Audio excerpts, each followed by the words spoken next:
हाँ जी दोस्तों। तो कैसे हैं आप सब?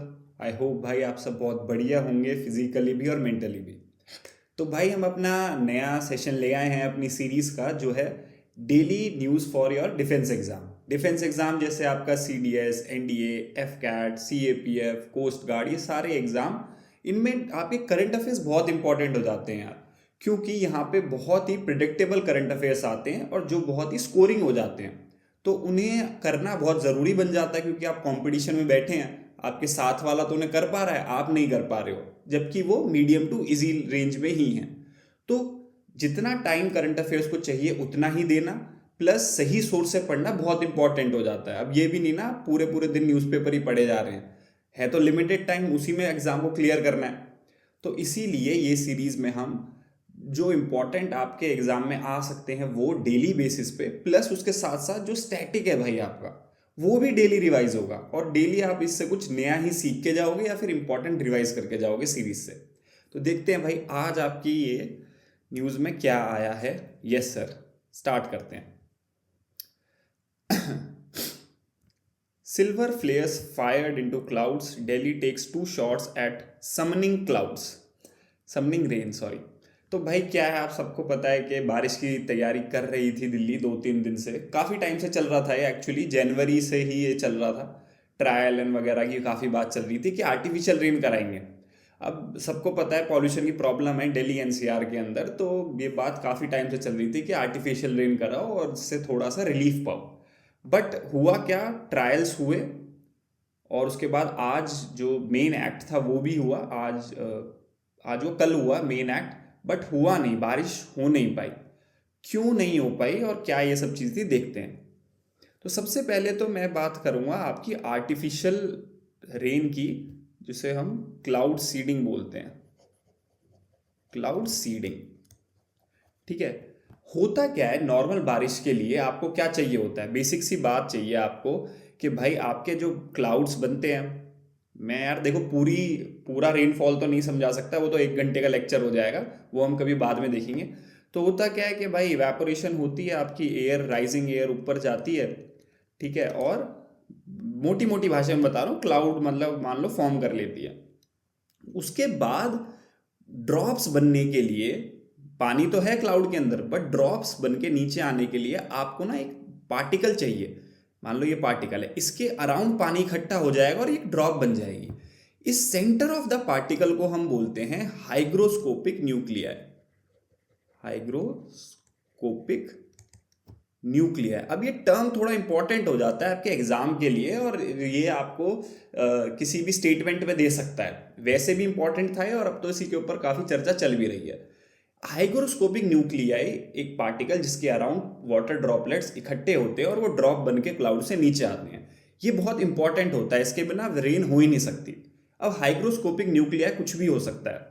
ज़्यादातर दिल्ली एनसीआर के अंदर ये जो पार्टिकल है सेंटर वाला हाइग्रोस्कोपिक न्यूक्लियाई, ये होता है डस्ट या फिर स्मोक, है ना, क्योंकि डस्ट और स्मोक पार्टिकल्स भी एनवायरनमेंट में, वो भी हाइग्रोस्कोपिक न्यूक्लियाई बन सकते हैं। तभी ना घर वाले हमेशा कहते हैं कि पहली या दूसरी बारिश में कभी नहीं नहाना चाहिए, पहली कुछ बारिशों में। जब भी आपकी मानसून आता है, पहली 1-2 बारिश स्किप करनी चाहिए, क्योंकि वहाँ पे एनवायरनमेंट में जितना भी पॉल्यूशन है वो हाइग्रोस्कोपिक न्यूक्लियाई बन के नीचे आ रहा है। तो इसीलिए आप भी ध्यान रखना। और क्या बन सकता है आपका हाइग्रोस्कोपिक न्यूक्लियाई, सॉल्ट पार्टिकल्स। हमारे सॉल्ट पार्टिकल्स भी होते हैं, वो हार्मफुल नहीं होते, वो नेचुरल होते हैं। तो ज़्यादातर अगर वो बन के बारिश आ रही है तो बारिश सही है। ये चीज़ हो गई एक तो हाइग्रोस्कोपिक न्यूक्लियर। और क्या जान सकते हैं हम, ये जानना ज़रूरी है कि ये जो आर्टिफिशियल रेन कराई जा रही थी, इसका जिम्मा किसने उठा रखा था? आईआईटी कानपुर ने, ठीक है। ये भी पूछा जा सकता है, ठीक है सर। इंपॉर्टेंट चीज़ें बताते हो सर आप तो, अरे मेरे पीछे छुप गया ये सॉल्ट पार्टिकल्स। चलो कोई नहीं, पीडीएफ में देख लेना। टेलीग्राम जाओ, चैनल को सब चैनल ज्वाइन करो, और भाई उससे डेली पीडीएफ देख लिया करो, पढ़ लिया करो, ठीक है। आईआईटी कानपुर करा रही है, ठीक है सर। अब हुआ क्या एक्चुअली में कि ये ना हुआ, फेल तो नहीं बोलूँगा मैं, एक्चुअली था ही ये एक तरह से हिट एंड ट्रायल मेथड। पहले से साइंटिस्ट ने बोला था वैसे प्रोबेबिलिटी कम है बारिश होने की, क्योंकि क्लाउड्स में इतना मॉइस्चर है नहीं। तो अब मैं बात करूंगा आर्टिफिशियल रेन के लिए कंडीशंस क्या क्या होनी चाहिए, आपकी कंडीशंस। नेक्स्ट पेज पे बात करें क्या, ठीक है। कंडीशंस क्या क्या होनी चाहिए फॉर आर्टिफिशियल रेन, ये भी आ सकता है, बिल्कुल आ सकता है। देखो पहले तो आपका होना चाहिए, सबसे पहले आपके पास एक क्लाउड होना चाहिए। बेसिकली आपके पास ग्रोइंग क्लाउड होना चाहिए। बिना क्लाउड के बहुत सारी बातें ये चल रही थी, लोग ये कह रहे थे कि भाई क्या करेंगे, क्या वो आर्टिफिशियल रेन में क्लाउड बनाएंगे क्या? नहीं, हम तो बस क्या कर रहे थे कि हम बस सीडिंग कर रहे थे। सीडिंग मतलब हाइग्रोस्कोपिक न्यूक्लियाई प्रोवाइड कर रहे थे क्लाउड को। क्लाउड तो ऑलरेडी था, क्लाउड के आसपास हम हाइग्रोस्कोपिक न्यूक्लिया छोड़ रहे थे कि भाई वाटर ड्रॉपलेट्स इसके अराउंड इकट्ठी हो जाए, बारिश बन के नीचे आ जाए। ऐसा नहीं है कि बिल्कुल बारिश हुई ही नहीं है, बहुत ही मिनिमम बारिश इंसिडेंट्स काफ़ी छोटी छोटी जगह पे देखने को मिले हैं। नोएडा, ग्रेटर नोएडा को देखने को मिले हैं, ऐसा आपकी इन्वायरमेंटल मिनिस्ट्री ने कहा है। तो हमने सीडिंग में करा क्या, बेसिक सी हमने हाइग्रोस्कोपिक न्यूक्लिया प्रोवाइड करा, हालांकि वो इतना सक्सेसफुल नहीं हो पाया। तो क्या कंडीशन चाहिए होती है? ग्रोइंग क्यूमुलस क्लाउड या फिर conventional cloud normal conventional cloud भी चल जाएगा। अभी क्या होता है ये भी आगे बताऊंगा। पहली चीज़ तो ये है तो बहुत बढ़िया। क्लाउड थोड़ा सा इंस्टेबल होना चाहिए, मॉडरेटली इंस्टेबल, मॉडरेट इंस्टेबिलिटी। ये क्या होता है ये भी बताऊंगा, ठीक है। और क्या होना चाहिए? मॉइस्चर होना चाहिए, सफिशिएंट मॉइस्चर होना चाहिए। ऐसा नहीं है कि क्लाउड के अंदर मॉइस्चर ही नहीं है, वाटर ही नहीं है। आप लोग क्लाउड को वो तो प्रोवाइड कर रहे हो, हाइड्रोस्कोपिक न्यूक्लिया पार्टिकल्स तो प्रोवाइड कर रहे हो, बट मॉइस्चर नहीं है तो बारिश कैसे होगी? तो कहने का मतलब ये है, इसके अंदर हम सिर्फ और सिर्फ सपोर्ट करते हैं क्लाउड की रेनफॉल को, रेनफॉल बना नहीं देते भाई कहीं से। और no strong winds, strong winds नहीं होनी चाहिए। स्ट्रॉन्ग विंड्स होंगी तो क्या होगा, बादल इधर उधर भाग जाएगा।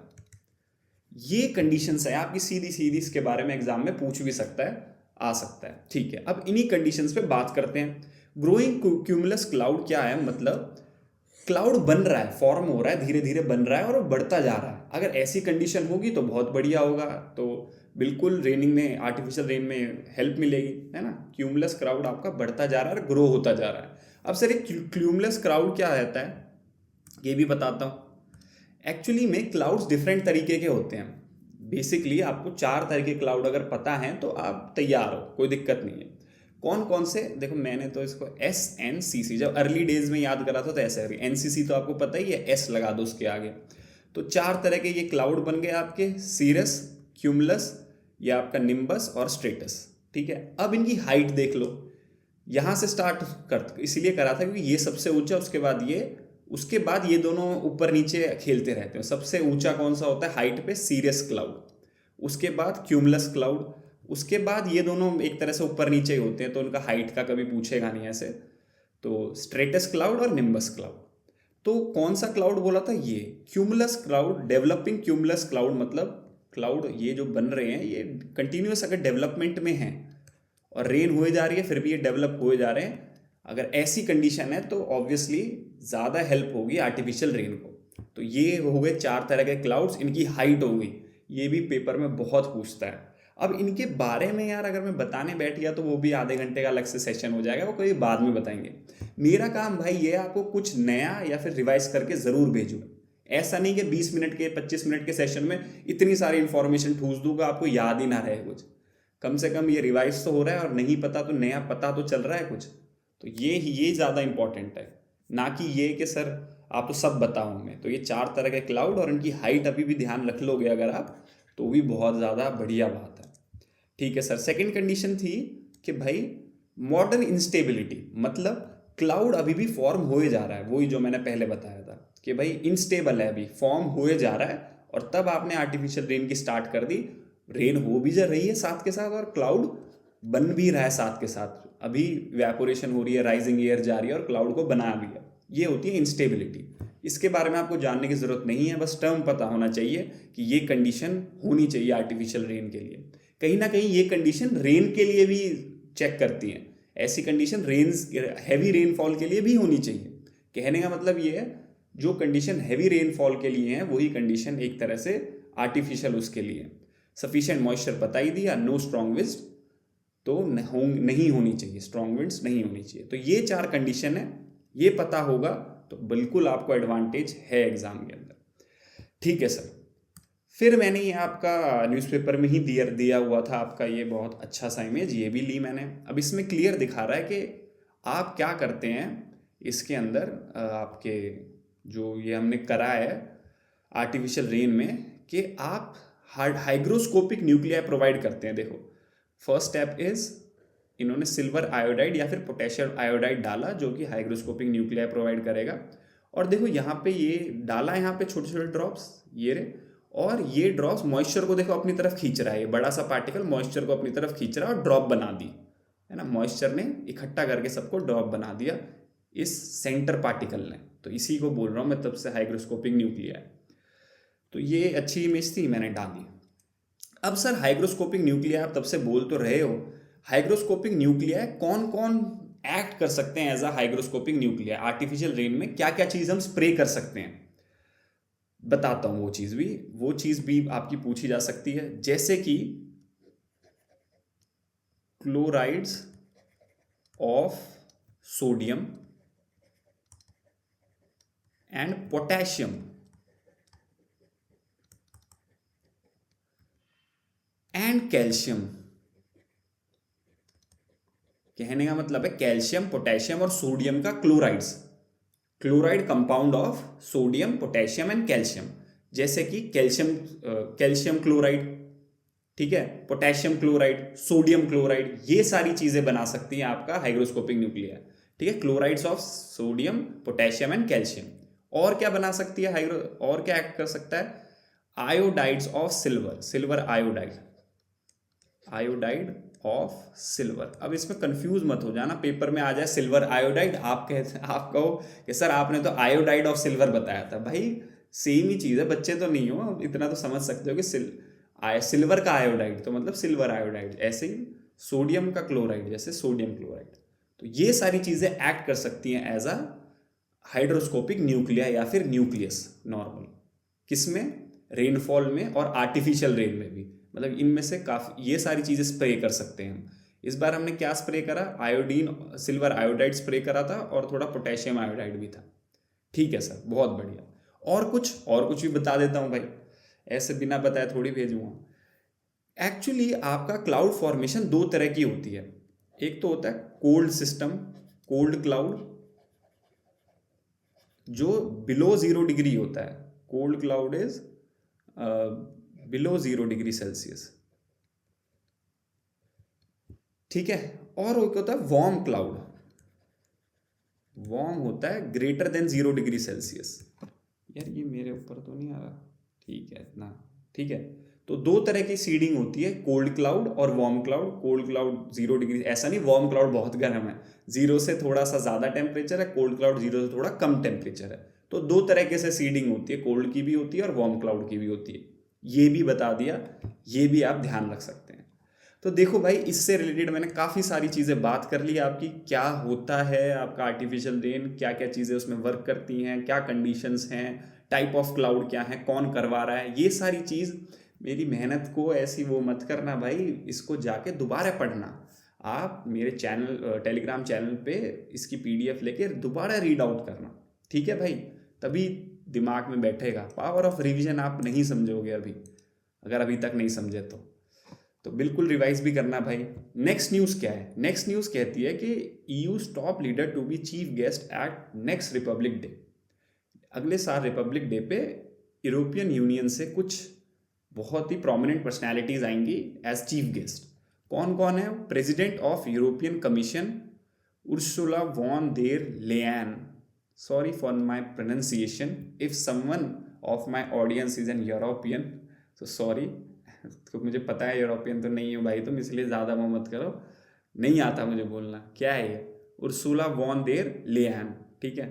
President of European Council Antonio Costa, ये दोनों आएंगे as a chief guest in our next Republic Day. अब अभी तो बहुत दूर है सर, अभी से क्यों बता रहे, क्योंकि न्यूज़ में है भाई, यही बात ठीक करनी है।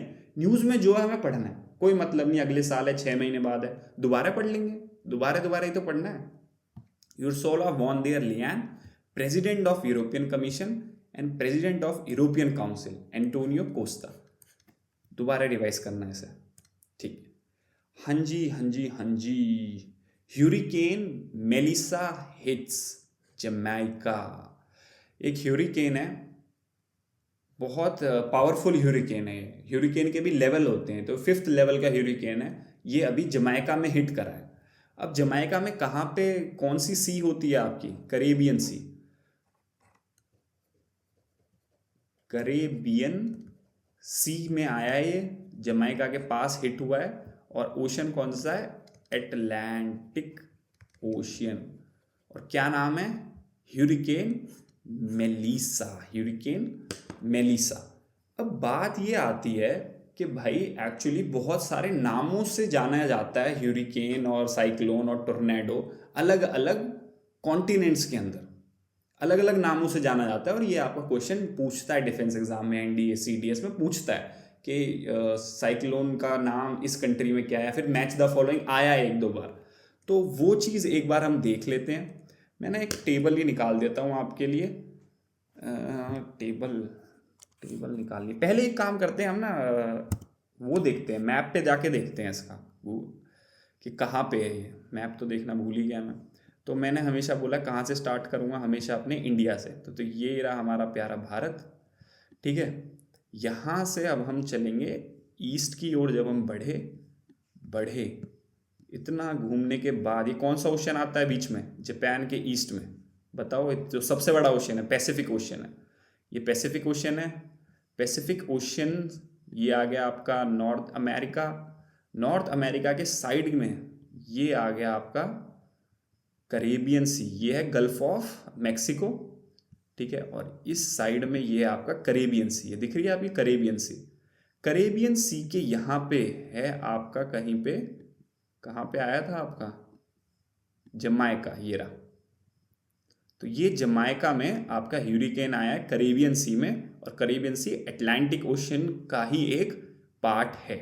वापस अपने इंडिया की तरफ जा सकते हैं, कोई दिक्कत नहीं है। जमाइका हमारा क्या बोलते हैं? जमाइका को power house, runners power house बोलते हैं, यूसेन बोल्ट सर।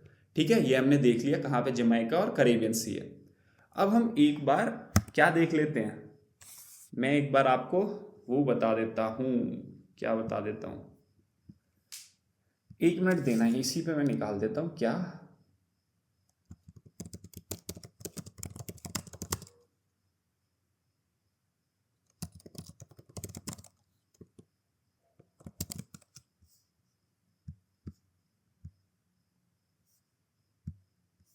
हम्म।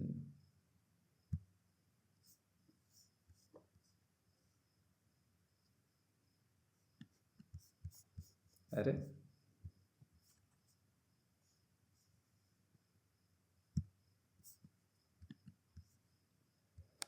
निकाल दो सर, हम जा रहे हैं भाई, जाओ मत यार प्लीज़।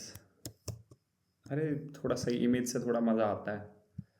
ठीक है, ये मैंने कर लिया। ठीक है, तो इस ये डिफरेंट नेम्स है, बेकार इमेज मिली है, कोई बात नहीं।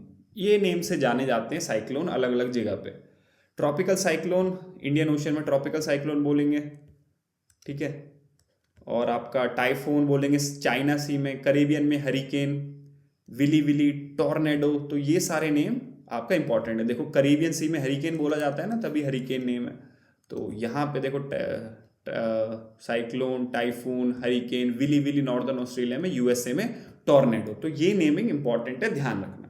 तो भाई यही था आज का हमारा, यही सब चीज़ इंपॉर्टेंट थी। तो भाई रिवाइज करो, चैनल पे जाके पीडीएफ लो और रिवाइज करो। बिना रिवीजन के इसको देखने का पूरा फायदा है नहीं।